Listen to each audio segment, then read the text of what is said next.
저 이거 자기소개를 준비할 때 어떻게 할지 어디서부터 시작할지 모르겠거든요. 근데 그 챗GPT라고 친구가 있어서 그 친구한테 물어보니까 딱 다 알려주더라고요. 그래서 요즘은 챗GPT랑 엄청 잘 지내고 있습니다. 안녕하십니까. 자, бүгдээрээ сайн байна уу? YouTube суугч маань тавтай мөрөл. Энэ хүү YouTube суугийн маань нэр EAA буюу Broadcast Adobe Apple гэсэн үгний хамгийн ихний үсгээр эгийг аваад лого олгоод хийсэн байгаа. За, хамгийн эхлээд өөрийгөө танилцуулъя. Намайг Мөнхбаатар гэдэг Улс аймгийн Улаангомд төрж өссөн.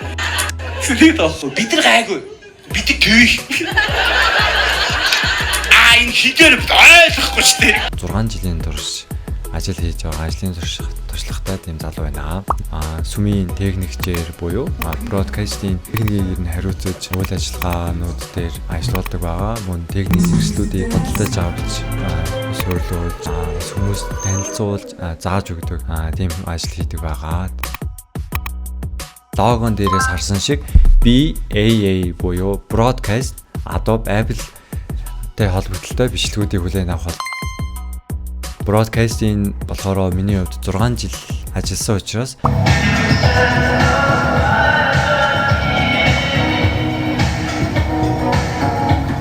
өөрийнхөө ажлынхаа туршлагаас хэрхэн миксер, микрофон, техникийн төхөөрөмжүүдийг хэрхэн худалдаж авах, ажилуулах, суйрлуулах мөн техниктэй холбогдлолтой програмуудыг та бүхэн танилцуулах болно.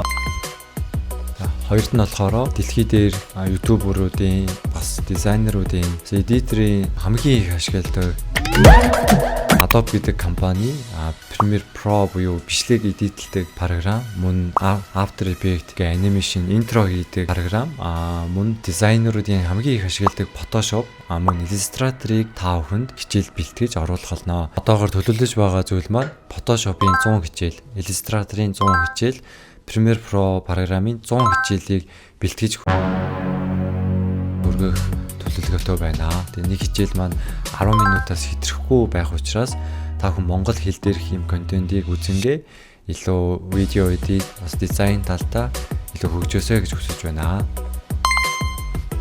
За, гуравт нь болохоор Apple-ийн бүтээгдэхүүнүүдийн талаар бичлэг оруулах болно. Миний хувьд болохоор алюмины харшилтаж алюминд их дуртай хүн байгаа. Та бүхэн бичлэгийг үзэх явцад алюмины үнээр нэг их хангалах болно. Миний өдөр тутамд болохоор хамгийн багадаа 3 хүн Apple-ийн бүтээгдэхүүнтэй холбогдлолтой асуудлуудыг асуудаг. Хэрхэн зөв сонголт хийх вэ? Худалдаж авах вэ? Тохиргоог нь яаж хийх юм бол энэ аппликейшнийг хэрхэн ашиглах юм бол маш их асуудаг. Миний хувьд болохоор Apple-ийн бүтээгдэхүүнүүдийг зөв хэрэглээд зогсохгүй энэ бүтээгдэхүүнүүдийн талаар маш их бичлэг өгсөн. Бүр маш их үзсэн. За, энэ хүү YouTube сувгийг нээж байгаа зорилго маань миний хувьд контент бүтээгч бас технологийн салбарт суралцаа явж байгаа хүнийхээ хувьд өөрийнхөө хөв нэмрийг оруулахын тулд энэ хүү бичлэгийг бэлтгэж оруулахаар болсон байгаа. Хоёрд гэвэл яг 5 жилийн өмнө жигээд харах юм бол би монгол хэл дээр энэ Photoshop, Illustrator, видео эдит хийх програм монгол хэл дээр YouTube-ээр маш олон бичлэг хайсанж тууштай оруулдаг, эсвэл бүрэн тийм бичлэг бол олдоогүй. Тийм учраас миний хувьд энэхүү мэдлэгийг болохоор бүгдийн солонгос хэл дээр солонгосын 101 гэдэг класс гэдэг сайт байгаа. Тэр хичээл заадаг. Тэр газараас сургалтанд суусан байгаа. Мөн YouTube-ээр солонгос хэлээр энэхүү хичээлүүдийг маш ихээр үзэж сурсан байгаа. Тэгээд монгол хэл дээр яагаад ийм контент байж болохгүй гэж саяхан нэг жишээ гэвэл манай дүү маань 8 дугаар ангийн сурагч бас энэхүү технологийн салбарт их сонирхолтой.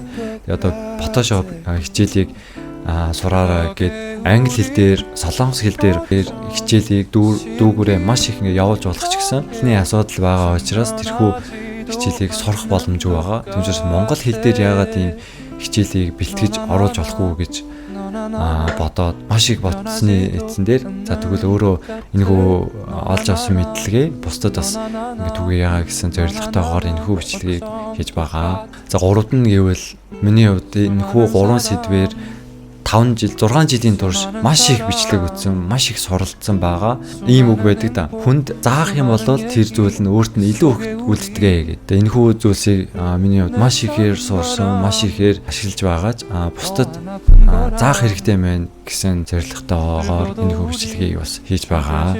Өмнө нь болохоор YouTube Premiere Pro-гийн хичээлийг оруулж байсан. Гэтэ энэ удаагийн шийдвэрээрээ дамжуулаад тогтмол YouTube энэ хүү 3 сэдвээр бичлэг оруулж аяа. Тогтмол оруулдаг тийм YouTuber болъё гэсэн зорилготой байгаа. Тийм учраас энэ 3 сэдвээс та бүхэн тохирсон бичлэгээ сонгоод илүү дизайнерын тал дээр видео эдиторийн тал дээр бас бродкастийн тал дээр бас Apple-ийн бүтээгдэхүүнүүдийг хэрхэн ашиглах тал дээр илүү их суралцаад хамтдаа хөгжөө явцгаая гэж бодож байна. Та бүхэнд бүгдэнд нь амжилт хүсье. Fighting!